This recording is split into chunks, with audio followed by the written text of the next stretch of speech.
question सोध्नु पर्यो भर्खर भन्नुभयो उपदफा 5 बारे छलफल नै भएन छलफलै भएन भन्ने उपदफालाई तपाईँले ल्याएर सभापतिलाई सही गराएर अन्तिम प्रतिवेदन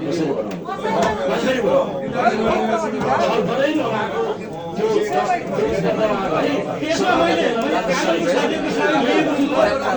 कानुनको साथीको सहयोग लिएको छु कानुन मन्त्रालयको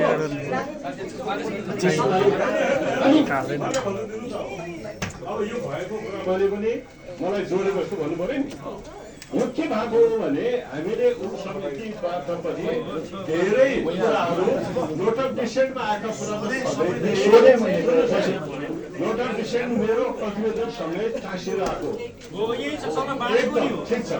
त्यसभित्र कति भएर कति अझ बाँकी रह्यो त्यसपछि कोही नोट अफ डिसेन्ट छैन एउटा कुरा के थियो भनिरहनु भयो तर नोट अफ डिसेन्ट फुलसँग त्यो लगाउनु भएन हाम्रो 10 वर्षको पनि होइन बढीमा भने किन हटेर भन्नुभयो हो वास्तवमा हामीसँग लागे अब पछि हामीले त्यसलाई अब नोटिफिकेसन लागेन बस छोड्नुहोस् एक सहमति बन्यो त्यसबाहेक उहाँ भनिरहनु भएको थियो है त्यो चाहिँ के हो छुट्टी आयो भनिरहनु भएको थियो है लास्टमा तर यहाँ फाइनल डिसेन्ट आइसकेको थियो नि नोटिफिकेसन उहाँले लेख्नु भएको छ 5 जना हो सायद अब फाइनल हुँदा कसै नोटिफिकेसन भएन सबै निर्णय एक कुरा अब हामी किन गयो उहाँ हामी डेलोमा जाने मान्छे नै हो को भन्दाखेरि कुन हदसम्म भन्दाखेरि यिनीहरूको भने त मैले के अरे नासोहरू कारबाही गर्ने प्राविधिक गरेको भएन के सेवा अवधिको बेलाको देख्नु पर्यो नत्र हामीलाई त अन्याय भयो भेटनरी डाक्टरको पनि सधैँ थियो मैले उहाँहरूलाई भनेको छु त्यो 5 को कुरा त मलाई पुरै लेख्नै पर्ने आवश्यक भएन त्यसमा पछि गएर किन भन्ने त्यो हुनै नपर्ने त्यसमा यसलाई पछि गरौँला यसलाई 2 वर्षको लाई हटाउने गरी राख्नु भने हो 5 हटेको होइन भने हट्नु पर्ने किन हटेन त कसलाई गर्नु मास्टर सल्लाह हैन